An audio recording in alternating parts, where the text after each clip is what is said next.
James Randi, and I can promise you that in the next 30 minutes, you're going to meet some very interesting people who claim that they can do amazing things. So let's begin our search. If you will, step with me through the looking glass. I need a volunteer, and let me see. This is a fine-looking bunch here. We've never met before. How do you do? Your name is? Richard. Richard, join me over here, if you would, please. That's your chair. They don't give me a chair. And, Richard, we're going to do a bit of an experiment I think might prove to you that sometimes the closer you are to things, the less you see. I have here a handkerchief in my pocket. You can see that plainly. Watch very carefully. I'm going to cause this handkerchief to do something rather strange. Now, as you know, I'm a trickster and a conjurer, but... strange. I'm going to make it... Wait a minute. If you tie it in a knot, I found, Richard, that kills it. And I'm tying it in a tight knot, like I think it's dead. I don't hear anything. Do you hear anything? No. If you hear something from your handkerchief, you're in big trouble, you see? Watch very carefully. This is what we call sleight of hand, you see? I take the handkerchief and I do this with it, and it vanishes and it ends up here. Of course, it's the only other place it could be. You see, that's what they call sleight of hand, and conjurers do this sort of thing all the time. Now, I'm going to give you a second chance. Ready? Watch very carefully now. A 1, it's very hard to tell. This is very hard to tell. A 1, a 2. Can you tell which hand it's in? It's hard to say, isn't it?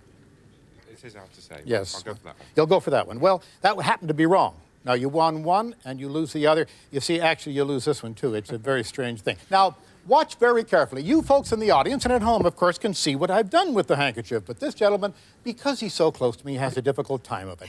Now, I'm going to make it reappear on top of my head. As you can see, that's very dangerous because it's very slippery up there. Watch very carefully now. 1, 2, and I'm not ready, and they know I'm not ready, you see, but you don't know how ready I am not. Watch very carefully. The next time I say that third number, it will be on top of my head. Ready? 1, 2. You weren't watching. It was over on the floor all the time. 3, I told you not to take your eyes off the top of my head, didn't I? Richard, thank you very much for coming. Let's hear a big round of applause for Richard. What you've just witnessed is proof that it's very easy to be too close to an event to be able to judge it properly. So watch out. Now, the eternal question, is there life after death? Tonight, we'll be meeting people who say they can look back into the past, reach into the future, and move between life and death. First, is this a picture of a dear departed soul? We begin our quest with a lady who sketches what she believes to be portraits of spirit people. And these are examples of her work. Please welcome my first guest, Polge.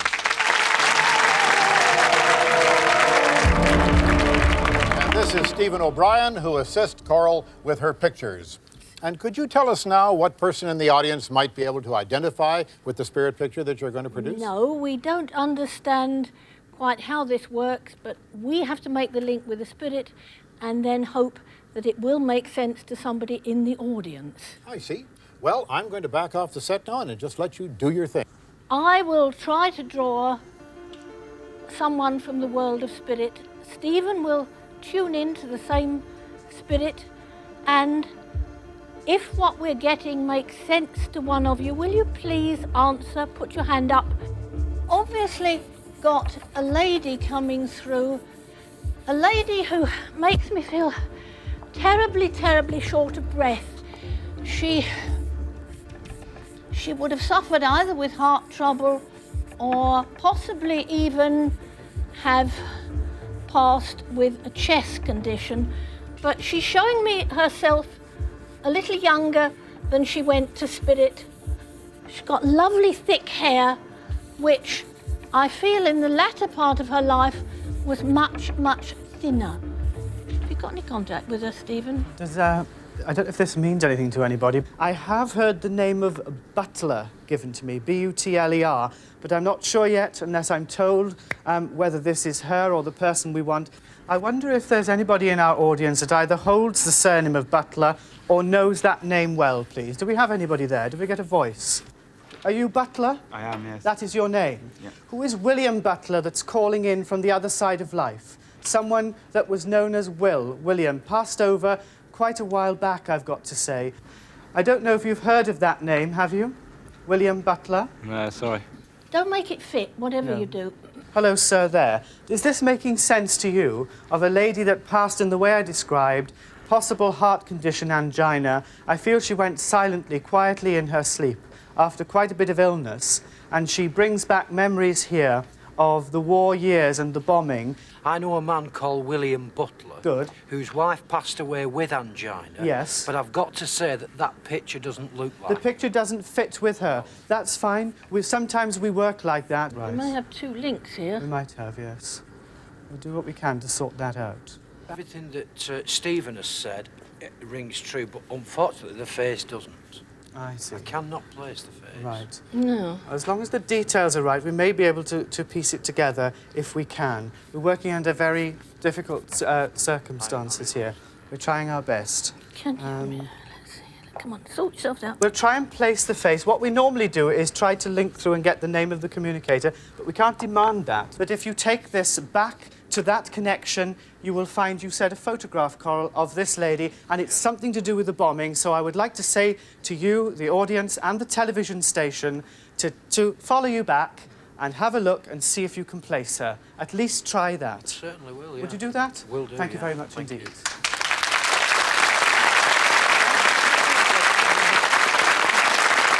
Thank you, Stephen, and thank you very much, Coral.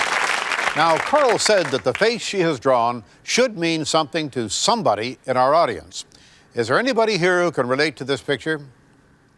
Please vote if you think you recognize the face. Well, 10 people say they recognize this face, which is odd since you said, Coral, that only one person should relate to it.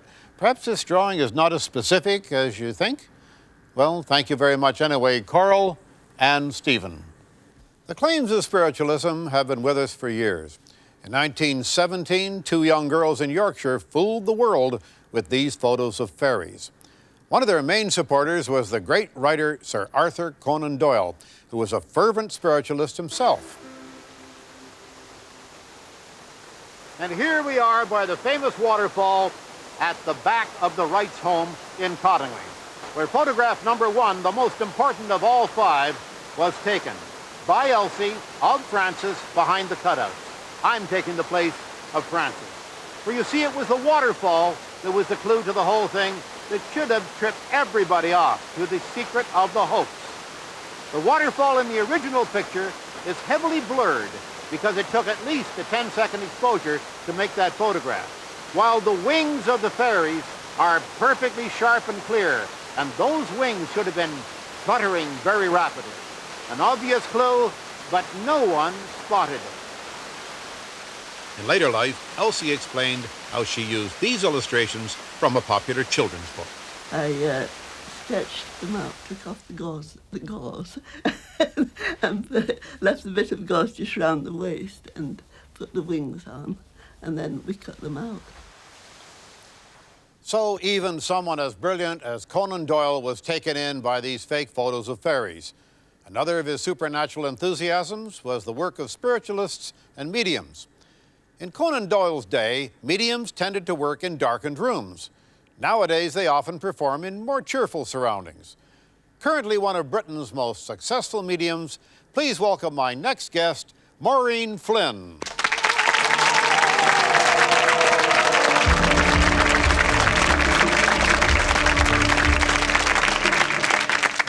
Good evening, everybody.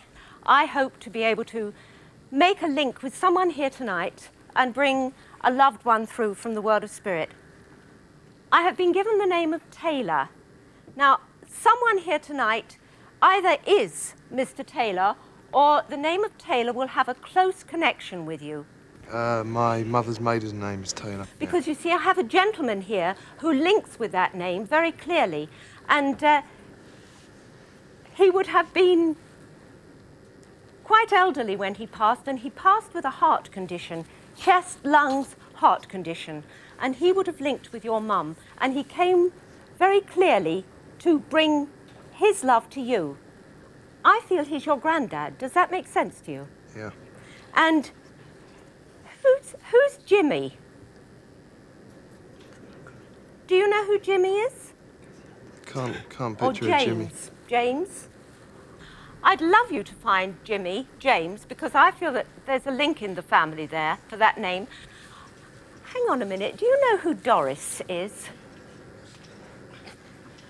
No, I can't picture that either. Okay.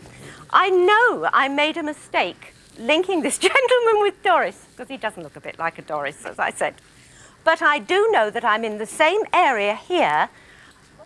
I have a lady, and I don't know whether I'm saying Doris, Dorothy, or Doreen, but the Dory bit is right. And I know that I'm in this area here. Can someone here take Doris? Can you place the... I want to say Dory, but I know it's a name Doris, like... you're right. Doris. And the young man who passed in some kind of crash, some kind of accident. Does that make sense to you? We're on a programme and everybody wants the truth, so you've got to go a little further. I'm terribly sorry. The name of John I want to give too. Does John make sense to you? No, but I think you got him crossed with the last caller. It's James or Jimmy. James, Jimmy. Please forgive me. I'll have to let you be the judge of whether that makes sense to you, because obviously when you're trying to put a lot in very quickly, then you do get these sort of links. But he passed very suddenly and very quickly. And it's funny because I could feel something over his face. I could feel something over his face, as if he would have had some kind of... This is most unfortunate you've picked me, actually, because I'm a slightly non-believer. But does it make sense to you? Yeah, it does make sense. That's right. That's fine. Because I just felt... And he reached out his hand. He reached out his hand. Yes, you've got my husband, so... but I'm really the wrong person for this programme. Well, I'm terribly sorry. You should have told your husband that. Not me. Oh, God. Yeah. The fact of the matter is that obviously through all this he's been trying to reach you, and just to let you know that he's pleased you're here. But I hope that maybe his link with you will bring you some joy that he's here with you tonight, and a lot of love.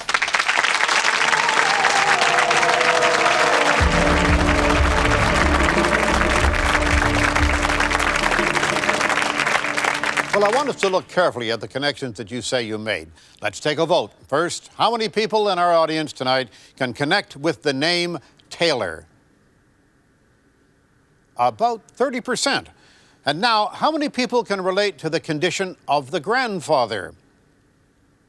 About 55%. So to sum up, about a third connect with the name Taylor, and over half connect with the details of the grandfather. Well, that's very interesting. Maureen's statement seemed to be more general than each of you thought before we took the vote. Make of that what you will. Let's consider whether you might have forgotten other details which none of you picked up. Do people remember accurately what takes place in a reading? Well, we have with us tonight Mr. Rod Beale. Mr. Beale, you're a satisfied client of Maureen's, I understand. Is that correct? Yeah. She did a reading for you not too long ago, which I understand you think is a very good reading. Yes, she did. A few simple questions, if I may. First of all, how long did the thing last, first of all, the reading? About half an hour. About half an hour. How many names, pardon me, did she give you during that period of half an hour? Probably half a dozen. About half a dozen. And did they all hit? Not everyone. How many but did they would had you a say similar hit? sounding, like Doreen, Maureen, that type of thing. Well, you were kind enough to give us a tape recording of that reading done by Maureen Flynn for you. And for your information, during your reading, Maureen Flynn tried these names, and they are on the tape of the reading that you're referring to. Alan, Alfred, Alice, Anne, Bill, Charlie, Colin, Connie, David, Derek, Eileen, Ellen, Flory, Frank, Fred, George, Jim, Joe, John, Karen, Catherine, Kevin, Lillian, Lisa, Liz, Lynn, Mark, Mary, May, Michael, Rob, Ron, Shirley, Sydney, Stanley, Sid, and Steve. That's 37 names, and she also asked you if you could connect with any name beginning with an N or an L, and you could not do so. Now, in the ones that were accepted, and you did accept 9 of the 37 that were given, these were some of the categories: a son, a lodger, a brother, a nephew, an adopted nephew, a grandfather, a fellow worker, a cousin, and the neighbor's dog. Now, That's right out of context. I'm sorry? Right out of context. We have a Copy of it. transcript of it right here, sir, and you may have that transcript to refer to it, and the names, I think, are outlined there, all 37 of them. You can analyse anything. You can analyse Encyclopedia Britannica. Mr. Beale is here because he felt that what he actually got on that tape made sense to him, very much so. Private sittings, one must also remember that a person just cannot, in the first sitting, be absolutely sure.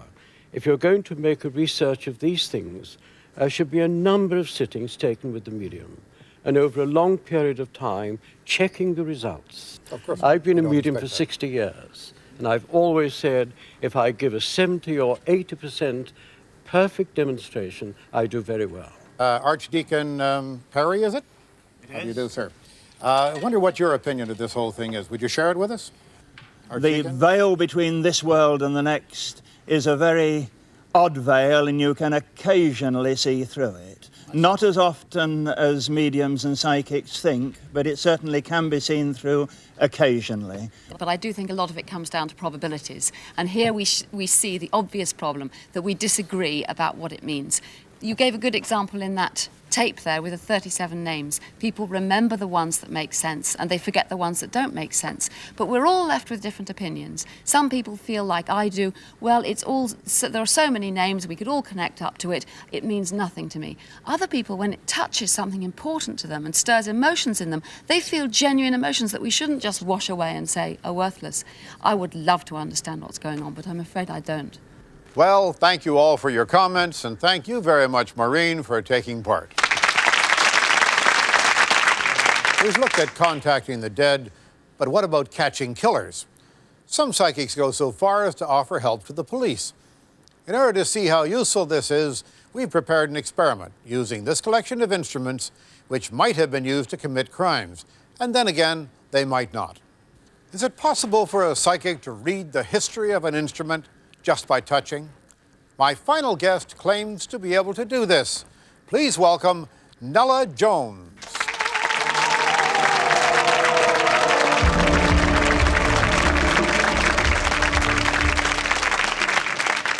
Now, Nella, you regularly approach the police with information you believe you have about crimes. The test you and I have agreed upon involves a number of objects which you've never seen before. We're going to see what information you can get from them. Are these visual images, or do you get sort of an emotional impression, or what is it? It's sometimes visual, sometimes it's as if it's an inner knowledge. But one thing that bothers me now, Yes. suppose you were to handle an item like this, couldn't you perhaps pick up vibrations from the person who sharpened the item, or who perhaps manufactured it, or the person who sold it, and perhaps give wrong information to the police that way? The police don't often give me tools like this to handle, James. They come along and say, well, we've reached a dead end. Can you throw any light on it whatsoever? And I never say, yes, I'll come and solve the case. I say, I'll do my best. We have here 6 different instruments or items or whatever, they all sealed up in plastic bags. Please unwrap them while I explain to the audience what they are. Any or all of these could have been connected with a serious crime involving a loss of life. The history of each object is known. They've been individually wrapped until now to avoid the possibility of psychic contamination. All right, which ones do you think are most likely then? Let's put it that way. Well, these 3, I felt, that's just a little thing. That's just I think, could have been quite innocent, but getting into a lock of some sort. These 2, as I say, I felt glass with that one, as if it could have been used to... I feel glass. I just don't know. As I feel it, I'm just picking up glass. Not doing bad, are we? This one, God knows why, I'm picking up a heavy tyre, a heavy vehicle tyre. So I don't know what that's been used for. Sorry, my darling, best I can do. Let's look at your results.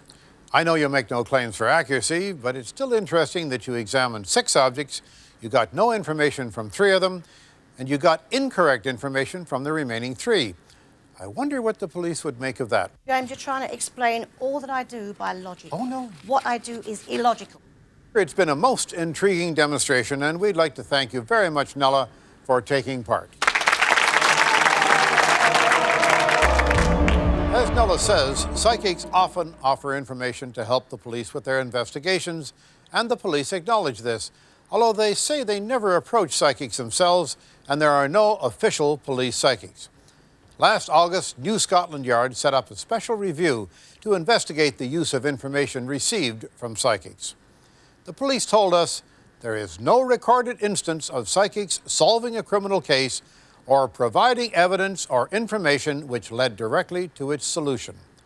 They also said they do not endorse psychics in any way.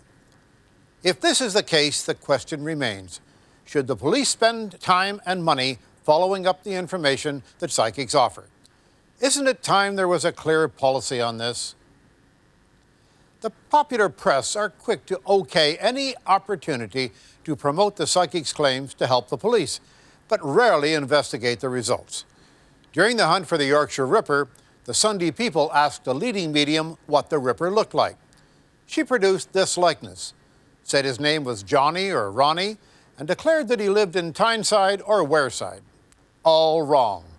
Later, the Daily Star joined the circus by consulting another medium who provided psychic drawings of the Ripper's friends, relatives, and even his car mechanic. Also wrong. One wonders why the newspapers insist on perpetrating this nonsense when the police themselves do not endorse it. And perhaps uncritical press coverage like this encourages anxious friends and relatives to take information offered by psychics too seriously. In our studio today is Mary Asprey, a longtime friend of the Lamplugh family, whose estate agent daughter, Suzi, disappeared 5 years ago.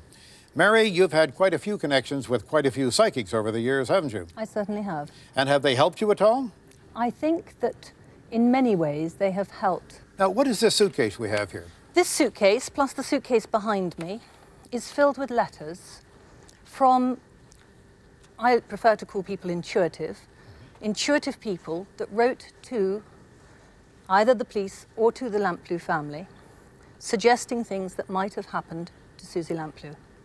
You have to remember that Suzi is missing. She's still missing. Nobody knows what happened.